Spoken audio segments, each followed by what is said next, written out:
Hello everybody, this is Dr. Reyes-Fournier doing our recap for week 1.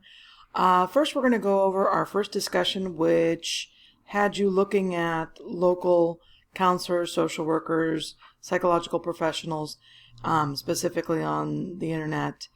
And what I wanted to do was just give you an idea of where you could find therapists. One of the things that we need to stress, or at least I believe that we need to stress with new counselors and new therapists, is to get some help and get to know yourself a little better by going to counseling or going to therapy. So one of the places, and I saw that many of you used Psychology Today to find a therapist, it is a good place to start. It has all the states listed. So I live in Florida right now. So in the state of Florida, they have it broken down into cities, and you have a good mix of counselors. And let's see if there's anybody I recognize around here. I know several of them, not these guys, but I know of some other ones that are definitely in this. So anyway, so this is a good place to start, and just know that whatever I talk about in the recaps, I usually give you the website so that you could find it yourself. Psychotherapy Networker. One of the things that you're going to want to do is get publications, magazines, and things like that that are going to help. One of the good ones is the Psychotherapy Network. They used to have a magazine. I don't know if they do anymore. They might.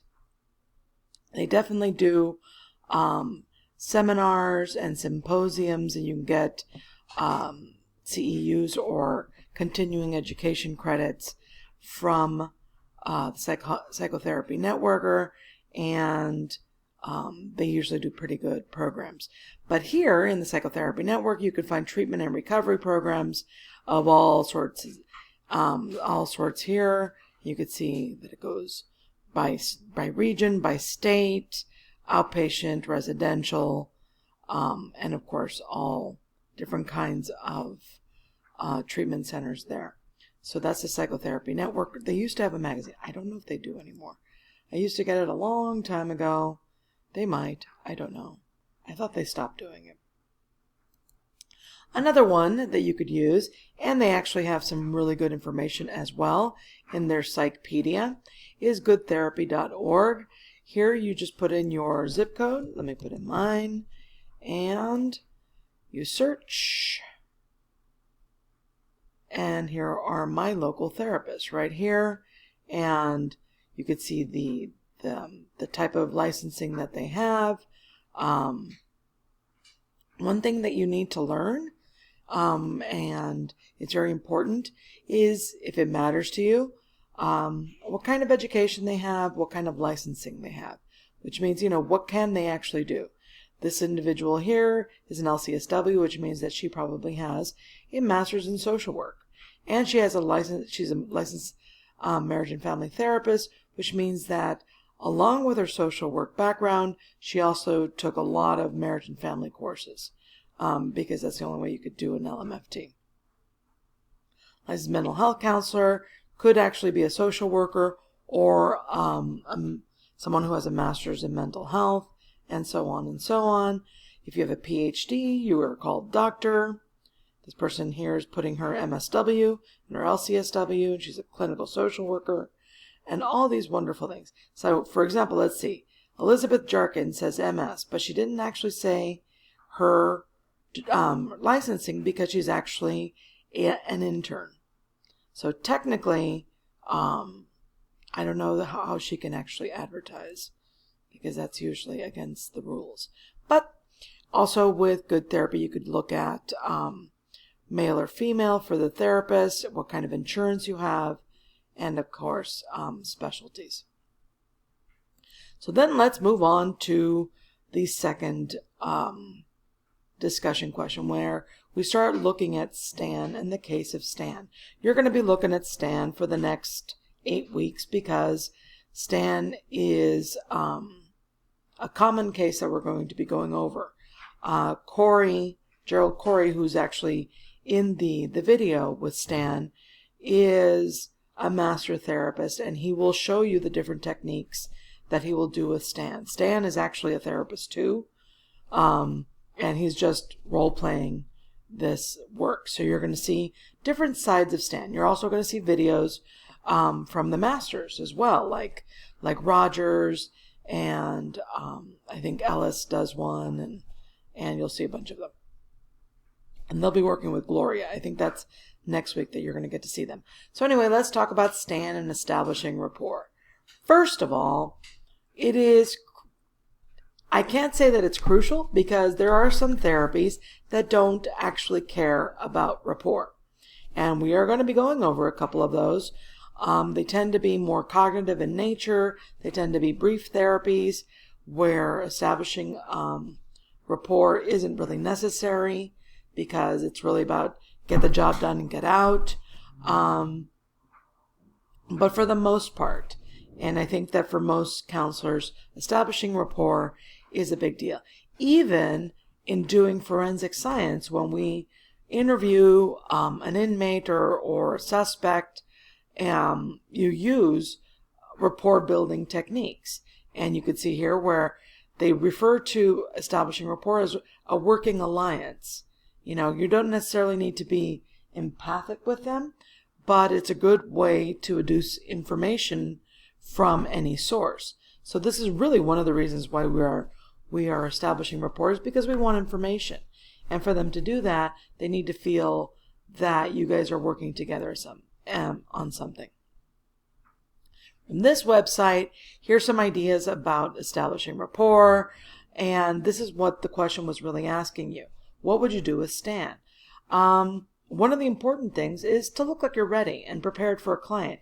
If you're looking for a pen or, your pad of paper, you're not paying attention to your client.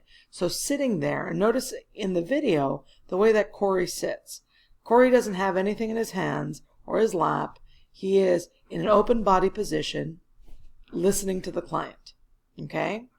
Open body position is a nonverbal technique to show that you're open and that you are receptive of the person in front of you. Attending and encouraging, and they spelt that wrong, and it's kind of like making my eye twitch just looking at this. I'm going to be giving you this website just so that you could see some of the back and forth between the client and the counselor.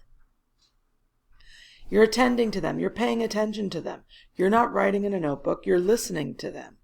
One of the things you need to develop is actually a good memory for information, because you don't want to be writing everything down, because if you're writing things down, you're not necessarily listening, or that's what they think. You understand? I understand you could probably do that. A client doesn't understand that.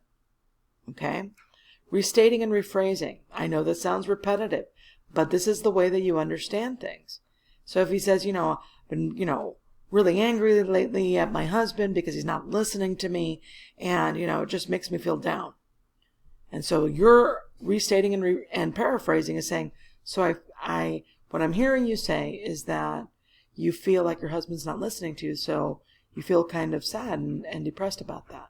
And notice I'm changing the language because I want to get clear whether down for them means depressed or lack of energy. I want them to correct me if I'm wrong. And I'll even say, correct me if I'm wrong, but this is what I'm hearing. Is that what you're saying? And that shows that 1, I'm listening, and 2, I want them to correct me, because we are in a partnership. Okay? That's also a way of establishing something else that you're going to see in a second. And so you're reflecting their feelings. They're clarifying and perception checking.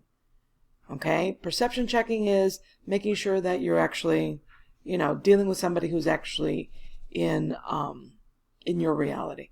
And we are summarizing. And in this case, here's a bunch of other cool techniques: offering empathy, saying things like, gosh, that sounds really horrible. I'm sorry about that. Okay? One of the things I tend to tell people when they first start therapy, after we talk about, confidentiality and what confidentiality does and does not cover and why they're there, I will tell them, it's a really big deal that you've made this decision to be here. And I think you need to congratulate yourself. Not many people do that. So congratulations. I make them know that this step was a big deal. Even if they were court mandated, it's still a big deal that they're there. Okay? It's still a choice that they're there.